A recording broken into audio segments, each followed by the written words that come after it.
ஸ்தோத்திரம் ஸ்தோத்திரம் ஸ்தோத்திரம் ஸ்தோத்திரம் ஸ்தோத்திரம் ஸ்தோத்திரம் அப்பா. ஸ்தோத்திரிக்கிறோம் தகப்பனே, துதிக்கிறோம் ஆண்டவரே, நன்றி செலுத்துகிறோம் தகப்பனே. நன்றி ராஜா, நன்றி ஆண்டவரே, நன்றி இயேசுவே. தகப்பனே உமக்கு நன்றி செலுத்துகிறோம் தகப்பனே. நன்றி ராஜா, நன்றி ஆண்டவரே, நன்றி இயேசுவே, நன்றி தகப்பனே. அப்பா, இந்த உபவாச நாளிலும் ஆண்டவரே, இந்த 5வது நாளிலே எங்களை கூட்டி சேர்த்தீரே, அதற்காக நாங்கள் நன்றி செலுத்துகிறோம் தகப்பனே.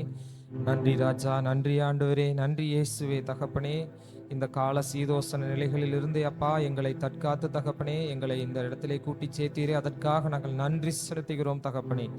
நன்றி ராஜா, நன்றி ஆண்டவரே, நன்றி இயேசுவே. தகப்பனே, இன்னும் வராத சகோதர சகோதரிகளை ஆண்டவரே அப்பா நீர் பாதுகாப்பாக கூட்டி சேர்ப்பீரே, அதற்காக நாங்கள் நன்றி செலுத்துகிறோம் தகப்பனே. நன்றி ராஜா, நன்றி ஆண்டவரே, நன்றி இயேசுவே, நன்றி தகப்பனே. அப்பா உமக்கே நன்றி செலுத்துகிறோம் தகப்பனே.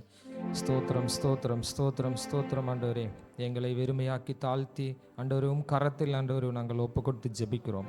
மீட்பர் இயேசு கிறிஸ்துவின் திருநாமத்தினாலே ஜெபிக்கிறோம். ஜெபம் கேளுங்க நல்ல தகப்பனே. ஆமேன் ஆமேன். நம் அனைவருக்கும் தெரிந்த கர்த்தாவே தேவர்களில் உமக்கொப்பானவர் யார் என்ற பாடலை நம் அனைவரும் கைகளை தட்டி ஆண்டவருடைய நாமத்தை மகிமைப்படுத்துவோம். கர்த்தாவே தேவர்களில் உமக்கொப்பானவர் யார், வானத்திலும் பூமியிலும் உமக்கொப்பானவர் யார். கர்த்தாவே தேவர்களில் உமக்கொப்பானவர் யார், வானத்திலும் பூமியிலும் உமக்கொப்பானவர் யார். உமக்கொப்பானவர் யார், உமக்கொப்பானவர் யார், உமக்கொப்பானவர் யார், உமக்கொப்பானவர் யார். இந்த வானத்திலும் பூமியிலும் உமக்கொப்பானவர் யார், இந்த வானத்திலும் பூமியிலும் உமக்கொப்பானவர் யார். கர்த்தாவே தேவர்களில் உமக்கொப்பானவர் யார், வானத்திலும் பூமியிலும் உமக்கொப்பானவர் யார். செங்கடலை நீர் பிளந்து உந்தன் ஜனங்களை நடத்தி சென்றீர், செங்கடலை நீர் பிளந்து உந்தன் ஜனங்களை நடத்தி சென்றீர். நீர் நல்லவர் சர்வ வல்லவர் என்றும் வாக்கு மாறாதவர், நீர் நல்லவர் வல்லவர் என்றும் வாக்கு மாறாதவர். உமக்கொப்பானவர் யார், உமக்கொப்பானவர் யார், உமக்கொப்பானவர் யார், உமக்கொப்பானவர் யார். வானத்திலும் பூமியிலும் உமக்கொப்பானவர் யார், இந்த வானத்திலும் பூமியிலும் உமக்கொப்பானவர் யார். கர்த்தாவே தேவர்களில் உமக்கொப்பானவர் யார், வானத்திலும் பூமியிலும் உமக்கொப்பானவர் யார். தூதர்கள் உண்ணும் உணவால் உந்தன் ஜனங்களை போஷித்தீரே, தூதர்கள் உண்ணும் உணவால் உந்தன் ஜனங்களை போஷித்தீரே. உம்மை போல யாருண்டு இந்த ஜனங்களை நேசித்திட, உம்மை போல யாருண்டு இந்த ஜனங்களை நேசித்திட. உமக்கொப்பானவர் யார், உமக்கொப்பானவர் யார், உமக்கொப்பானவர் யார், உமக்கொப்பானவர் யார். வானத்திலும் பூமியிலும் உமக்கொப்பானவர் யார், இந்த வானத்திலும் பூமியிலும் உமக்கொப்பானவர் யார். கர்த்தாவே தேவர்களில் உமக்கொப்பானவர் யார்? வானத்திலும் பூமியிலும் உமக்கொப்பானவர் யார்? கண்மலையை நீர் பிளந்து உந்தன் ஜனங்களின் தாகம் தீர்த்தீர். கண்மலையை நீர் பிளந்து உந்தன் ஜனங்களின் தாகம் தீர்த்தீர்.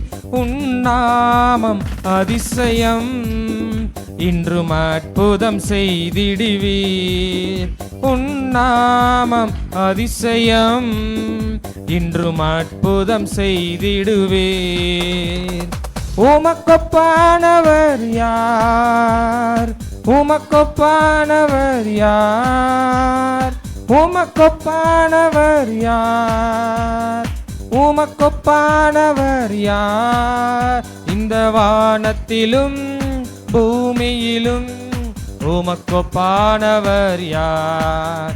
இந்த வானத்திலும் பூமியிலும் உமக்கொப்பானவர் யார்? கர்த்தாவே, தேவர்களில் உமக்கொப்பானவர் யார்? வானத்திலும் பூமியிலும் உமக்கொப்பானவர் யார்? கர்த்தாவே, தேவர்களில் உமக்கொப்பானவர் யார்? இந்த வானத்திலும் பூமியிலும் உமக்கொப்பானவர் யார்? உமக்கொப்பானவர் யார்? உமக்கொப்பானவர் யார்? உமக்கொப்பானவர் யார்? உமக்கொப்பானவர் யார்? வானத்திலும் பூமியிலும் உமக்கொப்பானவர் யார்? இந்த வானத்திலும் பூமியிலும் உமக்கொப்பானவர் யார்? ஆண்டவருக்கு ஒப்பானவர் இந்த உலகத்தில் யாரும் கிடையாது. ஆமென், அல்லேலூயா. நம் அனைவரும் எழுந்து நின்று ஆண்டவருடைய நாமத்தை மகிமைப்படுத்துவோம். அவருடைய நாமம் மாத்திரமே நாம் இந்த இடத்திலே மகிமைப்படுத்துவோமாக. இந்த உலகத்திலே எத்தனையோ உறவுகள், எத்தனையோ சொந்த பந்தங்கள் இருந்தாலும் ஆண்டவருக்கு ஒப்பானவர் யாரும் இல்லை. இந்த உலகத்தில் நாம் இங்கு நிற்பதும் நிர்மூலமாகாமல் இருப்பதும் அவருடைய கிருபை, அவருடைய தயவு, அவருடைய கிருபை, அவருடைய இரக்கம் இல்லைன்னா இந்த இடத்துல நாம் நிற்க முடியாது. அதுக்கு இந்த நேரத்தில் ஆண்டவருக்கு நம்ம நன்றி செலுத்துவோம். நன்றி செலுத்துவோம். வாய்களை திறந்து ஸ்தோத்திரம் பண்ணுவோம். ஸ்தோத்திரம், ஸ்தோத்திரம், ஸ்தோத்திரம், ஸ்தோத்திரம். அப்பா, ஸ்தோத்தரிக்கிறோம் தகப்பனே, துதிக்கிறோம் ஆண்டவரே, நன்றி செலுத்துகிறோம் தகப்பனே. நன்றி ராஜா, நன்றி ஆண்டவரே, நன்றி இயேசுவே, நன்றி தகப்பனே. அப்பா, இந்த உலகத்திலே அப்பா உமக்கொப்பானவர் யாரும் இல்லை தகப்பனே. அப்பா, இந்த வானத்திலும் பூமியிலும் ஆண்டவரே உமக்கொப்பானவர் யாரும் இல்லை தகப்பனே. நீரப்பா எங்களுக்கு தந்ததுக்காய் ஆண்டவரே, நீரப்பா எங்களுக்கு ஆண்டவரே இறங்கினதுக்காய் நாங்கள் நன்றி செலுத்துகிறோம் தகப்பனே. அப்பா ஆண்டவரே, நீர் ஒவ்வொரு காரியங்களும் எங்களோடு கூட இருந்து அப்பா நீரப்பா எங்களை வழிநடத்துகின்றீர். அதற்காக நாங்கள் நன்றி செலுத்துகிறோம் தகப்பனே. நன்றி ராஜா, நன்றி ஆண்டவரே, நன்றி இயேசுவே. அப்பா, உம்மை நாங்கள் எப்பொழுதும் மறக்க மாட்டோம் தகப்பனே. அப்பா, நீங்கள் செய்த நன்மைகள் ஏராளம் தகப்பனே. நீங்கள் ஒவ்வொரு நாளும் ஆண்டவரே எங்களை கிருபையாய் வழிநடத்துகின்றீர். அதற்காக நாங்கள் நன்றி செலுத்துகிறோம் தகப்பனே. நன்றி ராஜா, நன்றி ஆண்டவரே, நன்றி இயேசுவே, நன்றி தகப்பனே. அப்பா, உமக்கே நாங்கள் நன்றி செலுத்துகிறோம், நன்றி செலுத்துகிறோம் தகப்பனே. அப்பா, நீர் ஒவ்வொரு நாளும் எங்களை நீர் அப்பா மறவாமல் நினைத்து கொண்டிருக்கிறீர். அதற்காக நாங்கள் அப்பா மனதார நன்றி செலுத்த வந்திருக்கிறோம் தகப்பனே. இந்த நாளை நீர் தந்ததுக்காய் நாங்கள் நன்றி செலுத்துகிறோம் தகப்பனே. நன்றி ராஜா, நன்றி ஆண்டவரே. அப்பா, உமக்கு கோடான கோடி நன்றி செலுத்துகிறோம் தகப்பனே. நன்றி ராஜா, நன்றி ஆண்டவரே, நன்றி இயேசுவே, நன்றி தகப்பனே. அப்பா ஆண்டவரே, உமக்கு நன்றி, நன்றி, நன்றி தகப்பனே. மறவாமல் நினைத்தீரையா, மனதார நன்றி சொல்வே. எங்களை மறவாமல் நினைத்தீரையா, மனதார நன்றி சொல்வேன்.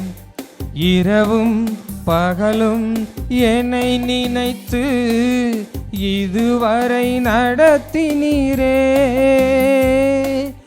இரவும் பகலும் என்னை நினைத்து இதுவரை நடத்தினீரே.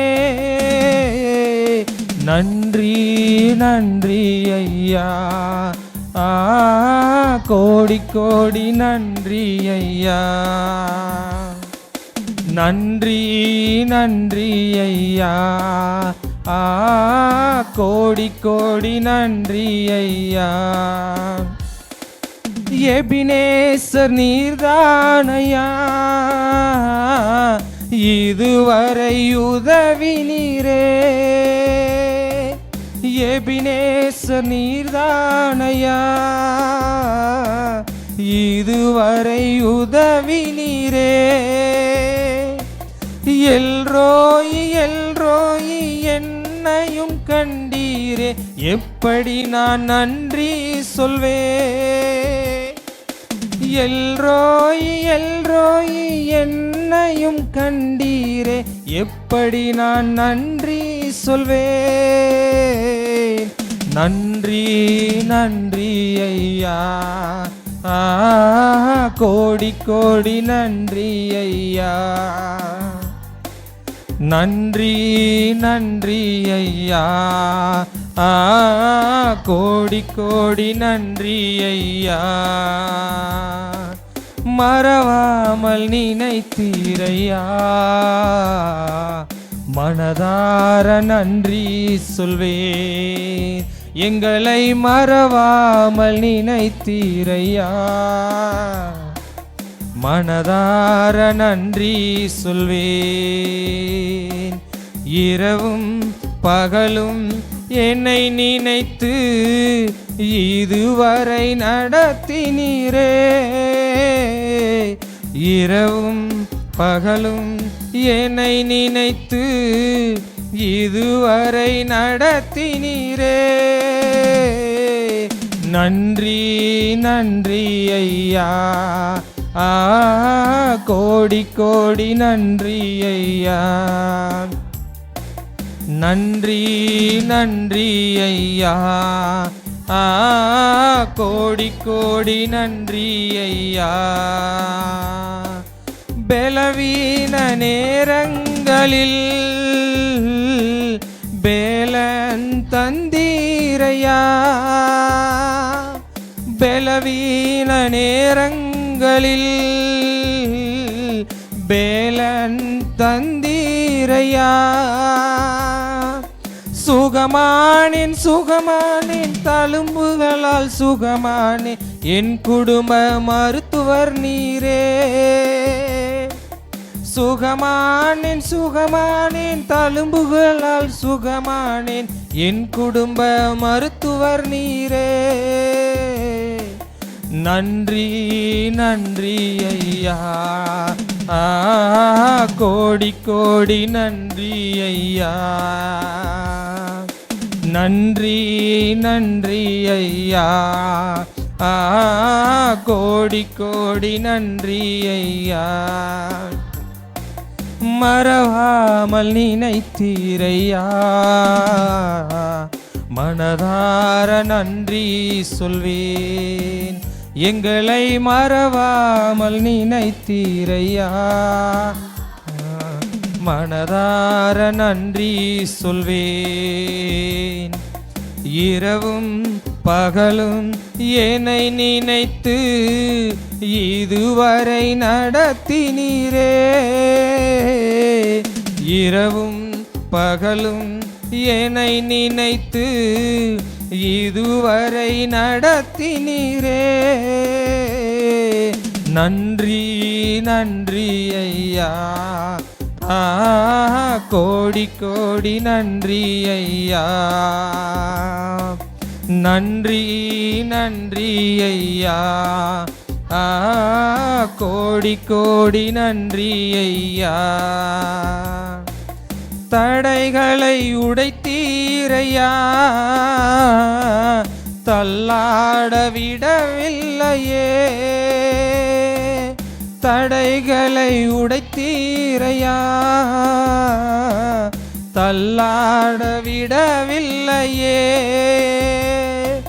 சோர்ந்து போன நேரமெல்லாம் தூக்கி என்னை சுமந்து வாக்கு தந்து தேற்றினீரே. சோர்ந்து போன நேரமெல்லாம் தூக்கி என்னை சுமந்து வாக்கு தந்து தேற்றினீரே. நன்றி நன்றி ஐயா, கோடி கோடி நன்றி ஐயா. நன்றி நன்றி ஐயா, கோடி கோடி நன்றி ஐயா. மறவாமல் நினைத்தீரையா, மனதார நன்றி சொல்வே. எங்களை மறவாமல் நினைத்தீரையா, மனதார நன்றி சொல்வேன். இரவும் பகலும் என்னை நினைத்து இதுவரை நடத்தினீரே. இரவும் பகலும் என்னை நினைத்து இதுவரை நடத்தினீரே. நன்றி நன்றி ஐயா, கோடி கோடி நன்றி ஐயா. நன்றி நன்றி ஐயா, கோடி கோடி நன்றி ஐயா. அவர் ஒவ்வொரு நாளும் நம்மை நடத்துகின்றார். அவருடைய கிருபை, அவருடைய இரக்கம் இல்லைன்னா நம்ம ஒவ்வொரு நாளும் இரவும் பகலும் நம்மளை எப்படி பாதுகாத்துக்கிறார். அவருக்கு நம்ம எவ்வளவு தூரம் நன்றி செலுத்தணும். எல்லாரும் கைகளை தட்டி அவருக்கு நம்மளுடைய நாமத்தை நம்ம மகிமைப்படுத்துவோம். ஒவ்வொரு நாளும் நாம் நிற்பதும் நிர்மூலமாகாமல் இருப்பதும் தேவனுடைய கிருபை. கிருபை அவர் ஒவ்வொரு நாளும் நம்மை மறவாமல் நினைக்கின்றார். அவருக்கு நாம் ஒவ்வொரு நாளும் மனதார நன்றி செலுத்துவோமாக. நன்றி ராஜா, நன்றி ஆண்டவரே, நன்றி இயேசுவே, நன்றி தகப்பனே, நன்றி அப்பா, நன்றி செலுத்துகிறோம் தகப்பனே. அப்பா இந்த நாளிலும் ஆண்டவரே ஆராதனை அப்பா நீர் ஏற்றுக்கொண்டதுக்காய் நாங்கள் நன்றி செலுத்துகிறோம் தகப்பனே. எங்களோடு கூட தகப்பனே தகப்பனே நீர் அசைவாடின கிருபைக்காய் நாங்கள் நன்றி செலுத்துகிறோம் தகப்பனே. துதி கன மகிமை எல்லாம் ஆண்டவர் உமக்கு ஒருவருக்கு நாங்கள் நன்றி செலுத்தி அப்பா எங்களுடைய ஜெபத்தை முடிக்கிறோம் தகப்பனே. ஜெபம் கேளும் நல்ல தகப்பனே. ஆமேன் ஆமேன். கர்த்தர் நல்லவர். தொடர்ந்து இந்த 5வது நாள் ஜெபத்தில் கலந்து கொண்ட உங்கள் ஒவ்வொருவரையும் ஆண்டவராகிய இயேசு கிறிஸ்துவின் நாமத்தில் அன்போடு கூட வரவேற்கிறேன். இன்றைக்கும் ஒரு வசனத்தை வாசிப்போம். மத்தேயு எழுதின சுவிசேஷம் 2ஆம் அதிகாரம் 16ஆம் வசனம். மத்தேயு 2ஆம் அதிகாரம் 16ஆம் வசனம். அப்பொழுது ஏரோது தான் சாஸ்திரிகளால் வஞ்சிக்கப்பட்டதை கண்டு மிகுந்த கோபமடைந்து ஆட்களை அனுப்பி தான் சாஸ்திரிகளிடத்தில் திட்டமாய் விசாரித்த காலத்தின்படியே பெத்லகேமிலும் அதன் எல்லைகளிலும் இருந்த 2 வயதிற்கு உட்பட்ட எல்லா ஆண் பிள்ளைகளையும் கொலை செய்தான் என்று சொல்லி பார்க்கிறோம். ஸ்பிரிட் ஆஃப் ஹேரோட், ஏரோதுவினுடைய ஆவி என்கிற தலைப்பில் இன்றைக்கு நாம் கர்த்தருடைய வார்த்தையை தியானிக்க போகிறோம். டெஸ்ட்ராயிங் டெஸ்டினி ஏர்லி, அதாவது ஆரம்ப காலகட்டத்திலேயே நம்முடைய எதிர்காலத்திற்கான திட்டத்தை, எதிர்காலத்திற்கான தேவ தரிசனத்தை அளிக்கும்படியாக போராடுகிற ஒரு ஆவிதான் இந்த ஏரோதினுடைய ஆவி என்று சொல்லி பார்க்கிறோம். இந்த ஏரோதை குறித்து பார்க்கும் பொழுது கிமு 37 முதல் கிபி 4ஆம் ஆண்டு வரைக்கும் அவர் ரோம பேரரசின் கீழாக இருந்து யூதேயாவை ஆளுகை செய்ததான ஒரு நபர். இவர் எருசலேமினுடைய ஆலயத்தை புதுப்பித்து கட்டி யூதர்களுக்கு பிரியமான காரியங்களை செய்ததான ஒரு நபர். ஆனால் இவர் மிகுந்த அந்த சிங்காசனத்தின் மீது பற்றுதல் கொண்டதான நபர் என்று சொல்லி பார்க்கிறோம். சிங்காசனத்திற்கு ஒரு ஆபத்து வருகிறது என்று சொன்னால் அதற்கு எந்த எல்லைக்கும் போய் சிங்காசனத்தை காப்பாற்றிக் கொள்ளுவதில் அவர் தீவிரமாய் இருக்கக்கூடியதான நபர் என்று சொல்லி வரலாற்று ஆசிரியர் ஜோசபஸ் அப்படிங்கிறவர் இவரை குறித்து என்ன செய்கிறார்னா சொல்றார். இவர் சிங்காசனத்திற்கு ஆபத்து வருகிறது என்று சொல்லி கண்ட பொழுது தன்னுடைய மனைவியை கொலை செய்தார் என்று சொல்லி சரித்திரம் சொல்லுகிறது. இவருக்கு 3 ஆண் பிள்ளைகள் இருந்தார்கள். அந்த 3 ஆண் பிள்ளைகளையும் கொலை செய்தார் என்று சொல்லி சரித்திரம் சொல்லுகிறது. அதுபோல பல அரசியல் எதிரிகளை கொலை செய்தார் என்று சொல்லி சரித்திரத்தினுடைய புத்தகங்கள் என்ன செய்து சொல்லுது. இப்படியாக மிகுந்த ஒரு கொடூரமான எண்ணத்தை கொண்ட, சிங்காசனத்தின் மேல் மிக பற்றுதல் கொண்டதான இந்த ஆவி அநேக தரிசனமுள்ள அல்லது தேவ திட்டமுள்ள மனிதர்களோடு கூட போராடக்கூடியதான ஆவி என்று சொல்லி என்ன செய்கிறோம் பார்க்கிறோம். ஸோ இந்த ஏரோதினுடைய ஆவி எப்படியெல்லாம் செயல்பட்டது அப்படிங்கிற காரியத்தை நம்ம இன்னைக்கு என்ன செய்ய போகிறோன்னா பார்க்க போகிறோம். இதில் இந்த ஆவி எப்போ கிரியை செய்து அப்படின்னா, யூதருக்கு ராஜாவாக ஒருவர் பிறந்திருக்கிறார் அப்படிங்கிறதான காரியத்தை கேள்விப்பட்ட உடனே இந்த ஏரோது ராஜா மிகவும் என்ன செய்கிறார்னா கோபப்படுகிறார் அப்படின்னு என்ன செய்கிறோம் பார்க்கிறோம். முதல் காரியம், the spirit that attacks destiny early, விதியை ஆரம்பத்திலேயே தாக்கக்கூடியதான ஆவி அல்லது தேவனுடைய திட்டத்தை ஆரம்பத்திலேயே தாக்கக்கூடியதான ஆவி என்று சொல்லி என்ன செய்கிறோம் பார்க்கிறோம். ஏரோது சாஸ்திரிகள்கிட்ட சொல்கிறார், நீங்கள் போய் என்ன செய்யுங்க, அந்த பிள்ளையை பார்த்துட்டு என்கிட்ட வாங்க, நானும் என்ன செய்கிறேன் அதை பணிந்து கொள்கிறேன்னு சொல்லி சொல்கிறார். ஆனால் அந்த சாஸ்திரிகள் தேவதூதனால் எச்சரிக்கப்பட்டு அவங்க என்ன செய்கிறாங்கன்னா பார்த்துட்டு வேறு வழியாக போயிடுறாங்க. அப்போ இந்த ஏரோது என்ன செய்கிறான் அப்படின்னு பார்க்குறப்போ, சாஸ்திரிகளால் வஞ்சிக்கப்பட்டதை கண்டு மிகுந்த கோபமடைந்து ஆட்களை அனுப்பி தான் சாஸ்திரிகளிடத்தில் திட்டமாய் விசாரித்த காலத்தின்படியே பெத்லகேமிலும் அதன் சகல எல்லைகளிலும் இருந்த 2 வயதிற்கு உட்பட்ட எல்லா ஆண் பிள்ளைகளையும் கொலை செய்தான் என்று சொல்லி பார்க்கிறான். அவனுக்கு ஒரு காரியம் புரிஞ்சிருச்சு, யூதருக்கு ராஜாவாக பிறந்திருக்கிறவர் எங்கே அப்படின்னு கேட்டு 3 சாஸ்திரிகள் வர்றாங்க. அப்படியானால் தேவனுடைய திட்டம் இந்த நாட்களிலே யூதருக்கு ராஜாவாக ஒருவரை எழுப்பி இருக்கிறார் என்று சொல்லி அவன் அறிந்த பொழுது தன்னுடைய சிங்காசனத்தை விட்டு கொடுக்க மனம் இல்லாமல், அது தேவ திட்டமாகவே இருந்தாலும் சரி அதை எதிர்த்து நிற்கணும்னு சொல்லிட்டு என்ன செய்கிறார்னா, அந்த யூதேயாவினுடைய எல்லைகளில் இருந்ததான 2 வயதிற்கு உட்பட்ட எல்லா ஆண் பிள்ளைகளையும் அவன் கொலை செய்தான் அப்படின்னு என்ன செய்கிறோம் பார்க்கிறோம். இந்த ஆவி எல்லாரோடும் போராடாது, குறிப்பிட்ட சிலரோடு என்ன செய்யும் போராடும். சிலர் சொல்லலாம், என் சின்ன வயசுலேருந்து நான் படாத கஷ்டம் இல்லை, அவ்வளவு பாடுகள் அவ்வளவு கஷ்டங்கள். யாருடைய வாழ்வை குறித்து, யாருடைய எதிர்காலத்தை குறித்து தேவன் மிகச்சிறந்த ஒரு திட்டத்தை வைத்திருக்கிறாரோ அவர்களோடு கூட இந்த ஏரோதினுடைய ஆவி என்ன செய்யணும் போராடும். வாழ்க்கையினுடைய ஒவ்வொரு கட்டங்களையும் என்ன செய்யும் போராடும். சிறு வயதில் போராடும், பள்ளி பருவத்திலே போராடும், கல்லூரி நாட்களில் என்ன செய்யும் போராடும். எப்படியாகிலும் திட்டம், தேவனுடைய நோக்கம் அவர்களுடைய வாழ்விலே நிறைவேறாதபடிக்கு இந்த ஆவி என்ன செய்யணும் போராடிட்டே என்ன செய்யும் இருக்கும். இது இன்னொரு வகையில் நாம் பார்க்கணும் அப்படின்னா, என் குடும்பத்தில் இருக்கக்கூடியதான சாபம், நான் இளம் வயது முதற்கொண்டு என்ன செய்கிறேன், இப்படி தான் கஷ்டப்படுறேன், என் குடும்பம் இப்படி தான் கஷ்டப்படுது, என்னுடைய பிள்ளைகள் இப்படி தான் கஷ்டப்படுறாங்க, எங்களுடைய தலைமுறையாக நாங்கள் இப்படி கஷ்டத்துலையும் நெருக்கத்துலையும் கண்ணீர்லையும் பாடுகள்லையும் நாங்கள் இருக்கிறோம். நமக்கு பின்பாக இருந்து போராடுகிறதான ஆவி இந்த ஏரோதுவினுடைய ஆவி. இது யார் மேலெல்லாம் தேவ தரிசனம் இருக்குதோ அவர்களோடு கூட என்ன செய்யணும் போராடும்.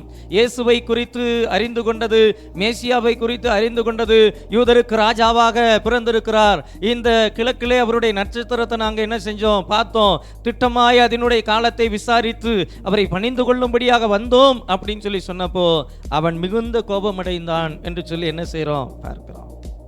அது என்ன செய்யும் அப்படின்னா, வளருவதற்கு முன்னாடி என்ன செய்யணும் காலி பண்ணிடணும்னு நினைக்கும். அவர் யூதருக்கு ராஜாவாக பிறந்திருக்கிறார் அப்படிங்கிறப்போ பிறந்த குழந்தை என்ன செய்ய முடியும், பிறந்த குழந்தையினால என்ன பெரிய காரியத்தை, ஒரு பெரிய தாக்கத்தை ஏற்படுத்த முடியும். சரி, அதுக்கு இன்னும் வளர்ந்து அது ராஜா ஆகிறதுக்கு இன்னும் பல ஆண்டுகள் இருக்கு, அப்படியெல்லாம் இல்லை.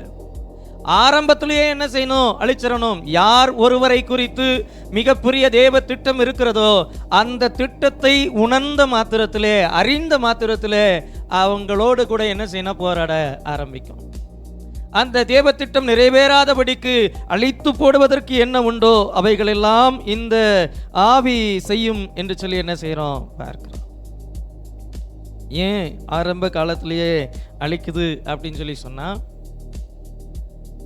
நம்ம பார்க்காத, நம்ம உணர்ந்திராத நம்முடைய எதிர்காலத்தினுடைய மகத்துவத்தை அடையாளம் கண்டு போராடுகிற ஆவிதான் இந்த ஏரோதினுடைய ஆவி.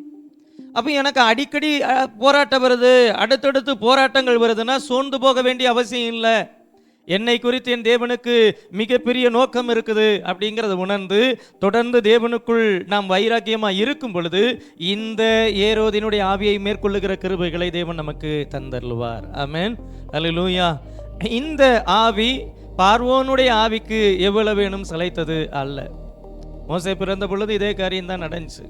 இயேசு கிறிஸ்து பிறந்த பொழுது இதே காரியம் தான் நடந்துச்சு. 2 வயதிற்குட்பட்டதான ஆண் பிள்ளைகள் எல்லாரும் கொலை செய்யப்பட்டார்கள். நோக்கம் ஒன்று தான்.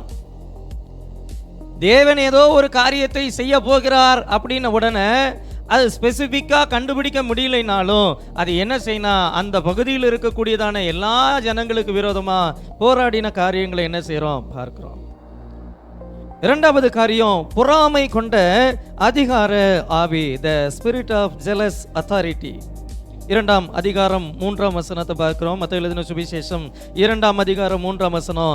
ஏரோது ராஜா அதை கேட்டபோது அவனும் அவனோடைய கூட எருசலேம் நகரத்தார் யாவரும் என்ன செஞ்சாங்க, கலங்கினார்கள். ஏரோது இயேசு கிறிஸ்துவினுடைய பிறப்பை குறித்து, யூதருக்கு ராஜாவாக பிறந்திருக்கிறவருடைய அந்த பிறப்பை குறித்து கேட்டபோது அவனும் எருசலேம் நகரத்தார் அனைவரும் என்ன செஞ்சாங்க, கலங்கினார்கள் அப்படின்னு என்ன செய்கிறோம் பார்க்கிறோம். அது பொறாமையினால் கலங்கினது, அது அதிகார வெறியினால் கலங்கினது அப்படின்னு என்ன செய்கிறோம் பார்க்கிறோம். உங்களுக்கு ஒரு ப்ரமோஷன் அப்படின்னு சொல்லி சொன்ன உடனே நீங்கள் வேலை செய்யக்கூடிய ஆஃபீஸில், நீங்கள் இருக்கக்கூடியதான அலுவலகத்தில் எந்த ஆவி ரொம்ப பொறாமையில் கலங்குதோ அவங்களுக்குள்ள ஏரோதினுடைய ஆவி செயல்படுதுன்னு அர்த்தம். உங்களுக்கு ஒரு நல்லது நடக்குதுன்னா இந்த ஆவியினால் என்ன செய்ய முடியாது, பொறுத்துக்கொள்ள முடியாது.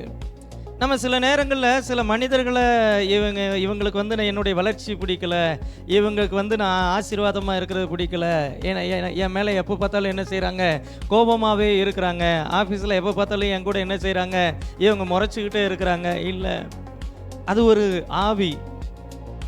உங்களுடைய வளர்ச்சி அவர்களுடைய பதவிக்கோ அவர்களுடைய பொறுப்புக்கோ உங்களால் ஆபத்து வந்துருமோன்னு எப்பவுமே என்ன செய்யும், போராடும். ஒவ்வொரு நேரத்திலையும் அவங்க இருக்கக்கூடியதான பதவியை இன்செக்யூராக என்ன செய்வாங்க, ஃபீல் பண்ணுவாங்க. நீங்கள் ஒரு ப்ரமோஷனில் வந்துட்டீங்க அப்படின்னா எங்கே உங்களால் தன்னுடைய பதவி போயிருமோ, தனக்குரிய நன்மைகள் போயிருமோ, இப்படி தான் நினைப்பாங்களே தவிர நல்லா இருக்கட்டும்னு என்ன செய்ய மாட்டாங்க, நினைக்க மாட்டாங்க அப்படின்னு என்ன செய்கிறோம் பார்க்குறோம். ஸோ அந்த ஏரோது என்ன செய்கிறான்னா மிகவும் கலங்கினான் அப்படின்னு என்ன செய்கிறோம் பார்க்கிறோம். அவனுடைய பதவியை, அவனுடைய சிங்காசனத்தை, அவனுடைய அதிகாரத்தை தக்க வைத்துக் கொள்வதற்காக மற்றவர்களுடைய எதிர்காலத்தை அழிக்க போராடுகிற ஆவிதான் இந்த ஏரோதினுடைய ஆவி அப்படின்னு என்ன செய்கிறோம் பார்க்கிறோம். இதெல்லாத்தையும் தாண்டி நம்ம பார்க்க வேண்டிய இன்னொரு காரியம், இந்த ஏரோது இயேசுவை பார்க்கவே இல்லை, செய்தியை மாத்திரம் என்ன செய்ய கேள்விப்பட்டான். சில நேரம் நம்ம அறிந்திராத நபர்கள் கூட நமக்கு எதிராக செயல்படுறதை பார்க்க முடியும். நான் அவங்களுக்கு எந்த கெடுதியும் பண்ணலை, நான் அவங்க கூட அதிகமாக பேசுனது கூட கிடையாது, எனக்கு அவங்க கூட அவ்வளோ பழக்கம் கூட கிடையாது, ஆனால் அவங்க எனக்கு இப்படி செஞ்சுருக்காங்க. ஏரோதினுடைய ஆவி. இந்த ஏரோது இயேசுவை கூட என்ன செஞ்சதில்லை, இயேசுவை பார்த்தது கூட இல்லை, ஆனால் இயேசுவை அழிக்கும்படியாக போராடினான் அப்படின்னு என்ன செய்கிறோம் பார்க்கிறோம். ஏன்னா அவன் இயேசுவை பார்க்கல, இயேசுவை குறித்ததான அந்த தேவனுடைய திட்டத்தை என்ன செஞ்சான் பார்த்தான். ஒரு குழந்தை பிறந்திருக்குது அப்படிங்கிறது ஒரு செய்தி அல்ல, அது யூதருக்கு ராஜாவாக பிறந்திருக்கிறார். அவருடைய எதிர்காலம் எப்படிப்பட்டதா இருக்க போகுதுன்னா, அவர் யூதருக்கு ராஜா அப்படின்ன உடனே அதை அவனால் என்ன செய்ய முடியல, ஏற்றுக்கொள்ள முடியல. நீங்கள் ஒரு சின்ன நிலைமையில் இருக்கலாம், நீங்கள் வேலை பார்க்கக்கூடிய இடத்துல நீங்கள் ஒரு சின்ன நிலைமையில் இருக்கலாம், ஆனால் உங்களுக்குள்ள இருக்கக்கூடியதான திறமை இதெல்லாம் பார்க்குறப்ப சிலர் பயப்படுறாங்க அப்படின்னு சொல்லி சொன்னால் ஏரோதினுடைய ஆவி போராடுகிறது அப்படின்னு அர்த்தம். 3வது காரியம், த ஸ்பிரிட் ஆஃப் டிசப்ஷன், ஏமாற்றக்கூடியதான ஆவி. 2ஆம் அதிகாரம் 8ஆம் வசனத்தை பார்க்குறோம். நீங்கள் போய் பிள்ளையை குறித்து திட்டமாய் விசாரியுங்கள், நீங்கள் அதை கண்ட பின்பு நானும் வந்து அதை பணிந்து கொள்ளும்படி எனக்கு அதை அறிவியுங்கள் அப்படின்னு என்ன செய்கிறாரு சொல்ல. ஆங்கிலத்தில் இன்னும் ரொம்ப அழகாக இருக்கு. Go and search carefully for the child. When you find him, report to me so I can worship him. நானும் வந்து அவரை பணிந்து கொள்ளும்படி, நானும் வந்து அவரை ஆராதனை செய்யும்படி கவனமாய் திட்டமாய் நீங்க விசாரிச்சு எனக்கு என்ன செய்யுங்க, தெரியப்படுத்துங்கள். ஏமாற்றக்கூடிய ஆவி. ஆவிக்குரிய வண்ணமாக பேசுகிறாங்கன்னு சொல்லிட்டு எல்லா ஆவிக்குரியவர்களையும் என்ன செஞ்சிடக்கூடாது, நம்பிடக்கூடாது. சிலருடைய பேச்சு ஆவிக்குரிய விதத்தில் இருக்கும், ஆனால் அவர்களோ முற்றுமுடிய மாம்சத்திற்குரியவர்களாக இருப்பாங்க. அதற்கு மிகச்சிறந்த உதாரணம் யாருன்னா ஏரோது. ஏரோது சொல்றாரு, நீங்க போய் கவனமாய் திட்டமாய் அதை விசாரித்து எனக்கு என்ன செய்யுங்க, தெரியப்படுத்துங்க. ஏன் நீ எப்படி போய் பணிந்து கொள்றியோ நானும் என்ன செய்யணும், வந்து பணிந்து கொள்ளணும் அப்படின்னு என்ன செய்யறான், பேசுறான். வஞ்சிக்கிறதான ஆவி, ஏமாற்றக்கூடியதான ஆவி. சில நேரம் நம்மகிட்ட ஒருத்தர் வந்து ரொம்ப அன்பா பேசுறாங்கன்னு சொல்லிட்டு இருதயத்தில் இருக்கக்கூடிய காரியத்தை எல்லாம் என்ன செய்யக்கூடாது, வெளிப்படுத்த கூடாது. சில நேரம் நம்ம கிட்ட இருந்தே தகவலை வாங்கி நமக்கு என்ன செய்வாங்க, குழி வெட்டிட்டு இருப்பாங்க. யாருக்கிட்ட என்ன பேசுறோங்கிறது கவனமா என்ன செய்யணும், இருக்கணும். எசேக்கியா ராஜா வியாதியா இருக்கிறான் என்று சொல்லி கேள்விப்பட்ட பொழுது பாபிலோன் ராஜா என்ன செய்யறார், பார்க்கறதுக்கு வரார். என்னப்பா எப்படி இருக்க? நல்லா இருக்கேன், முடிஞ்சு போச்சு. அதோட என்ன செய்யல, சொல்லலை, வா வந்து பார், என்னுடைய படைபலத்தை பார், என்னுடைய ஆயுதங்களை பார், ஆயுத கிடங்குகளை பாருன்னு சொல்லிட்டு தன்னுடைய எல்லா அறைகளும் என்ன செய்யறாரு, திறந்து காமிக்கிறார். எத்த தீர்க்கதரிசி மூலமாக பேசுகிறார், உன்னுடைய சந்ததியார் என்ன செய்வாங்க, பாபிலோனில் அடிமைகளாக இருப்பாங்க. எதுக்கு இது தேவையில்லாத வேலை? அங்கே போராடக்கூடியது என்னது, ஏரோதினுடைய ஆவி. அங்கே வஞ்சிக்கிற ஆவி என்ன செய்து செயல்படுது. யாரா இருக்கட்டும், எந்த காரியத்தை பேசணுமோ அதை பேசணும், எதை ஷேர் பண்ணணுமோ அதை ஷேர் பண்ணணும். நம்மை குறித்த எல்லா தேவனுடைய திட்டத்தையும், ஆண்டவர் இப்படி பேசுனார், ஆண்டவர் எனக்கு இதை செய்ய போறேன்னு இருக்கார், ஆண்டவர் எனக்கு இப்படி வாக்கு பண்ணி இருக்கிறார், கேட்குறவனுக்கு என்ன செய்யாது, நல்ல புத்தி இல்லை அப்படின்னா அங்கே அந்த வஞ்சிக்கிற ஆவி, பொறாமையினுடைய ஆவி, ஏமாற்றக்கூடிய ஆவி என்ன செய்யும், செயல்படும். உங்களுக்கு ஒரு இன்க்ரிமெண்ட் போட போகிறேன் அடுத்த மாதத்துலேருந்து ஓனர் சொல்கிறாரு. நீங்கள் அதை சந்தோஷமாக வந்து ஒருத்தன்ட்ட சொல்கிறீங்க. அவன் ரொம்ப பொறாமை பிடிச்சவன். அவன் உள்ளே போய் சொல்லுவான், இவன் பார்க்குற வேலைக்கு இவனுக்கு சம்பளம் கொடுக்குறதே பெருசு, இதில் இன்க்ரிமெண்ட்டு மட்டுமா? அவன் என்னது பண்ணான் தெரியுமா? போன வாரம் அதை பண்ணான், போன வாரத்துக்கு முந்தின வாரம் இதை பண்ணான், போன மாதம் இப்படி பண்ணான், அப்படி பண்ணான். இருக்கிறதும் கட்டாயிரும். ஏமாற்றக்கூடியதான ஆவி. அவன் ரொம்ப ஸ்பிரிச்சுவலாக பேசுகிற மாதிரி என்ன செய்கிறான், பேசுகிறான். பட் அவனுடைய உண்மையான இன்டென்ஷன் அப்படின்னு பார்க்குறப்போ அது அந்த பிள்ளையை கொலை செய்யும்படி. ஸோ பேசக்கூடியது ஆவிக்குரியவனை போல என்ன செய்கிறான்னா பேசுகிறான். அவன் முன்னாடி ஃபேஸில் அவ்வளோ சிரிச்சுட்டு பேசுகிறான். அப்படியா, யூதருக்கு ராஜாவா ஒருத்தர் பிறந்திருக்கிறாரா, எங்கே பிறந்திருக்கிறாருன்னு பாருங்கள், நானும் என்ன செய்யணும், பணிஞ்சு கொள்ளணும் போல இருக்குது அப்படிங்கிற மாதிரிலாம் என்ன செய்கிறான்னா பேசுகிறான். ஏரோதினுடைய ஆவி எப்படி அறியலான்னா, அவங்களுடைய பேச்சு வேற மாதிரி இருக்கும், அவங்களுடைய செயல்பாடுகள் வேற மாதிரி இருக்கும். அவங்க பேசக்கூடியதெல்லாம் நமக்கு ஆதரவாக இருக்கிறது போல இருக்கும், பேசக்கூடிய வார்த்தைகள் எல்லாம் நம்முடைய பட்சத்தில் இருந்து பேசுறது போல இருக்கும். ஆனால் அவளுடைய செயல்பாடுகள் எல்லாம் நமக்கு எதிராக என்ன செய்யும், இருக்கும். வசனம் சொல்லுது, மரமானது அதன் கனியினால் அறியப்படும். சார் நம்ம கூட ஒருத்தர் பேசுகிறாங்க அப்படின்னா பேசக்கூடியது மாத்திரம் இல்லை, அவர்களுடைய கனிகளை பார்க்க, அவர்களுடைய செயல்பாடுகளை பார்க்க ஆண்டவர் நமக்கு உதவி செய்வாராக. நான்காவது காரியம், இந்த ஆவி தேவனுடைய வாக்குத்தத்தத்தை காக்கக்கூடியதான ஆவி. The spirit that attacks God's promises. மீகாவின் புஸ்தகம் 5ஆம் அதிகாரம் 2ஆம் வசனத்தை பார்க்கிறோம். மீகா தீர்க்கதரிசியின் புஸ்தகம் 5ஆம் அதிகாரம் 2ஆம் வசனம். எப்ராத்தா என்னப்பட்ட பெத்லகேமே, நீ யூதேயாவில் உள்ள ஆயிரங்களுக்குள்ளே சிறியதாயிருந்தும் இஸ்ரவேலை ஆளப்போகிறவர் உன்னிடத்திலிருந்து புறப்பட்டு என்னிடத்தில் வருவார். அவருடைய புறப்படுதல் அநாதி நாட்களாகிய பூர்வத்தினுடையது.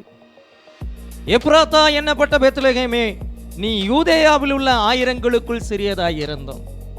இந்த மீகா தீர்க்கதரிசி இயேசு கிறிஸ்துனுடைய பிறப்பை குறித்து சொல்லும் பொழுது அது எப்ராத்தா என்னப்பட்ட பெத்லகேம்ல தான் என்ன செய்யும், இருக்கும். யூதேயாவில் பல கிராமங்கள் இருந்தாலும் பெத்லகேம்ல தான் என்ன செய்வார், பிறப்பார்.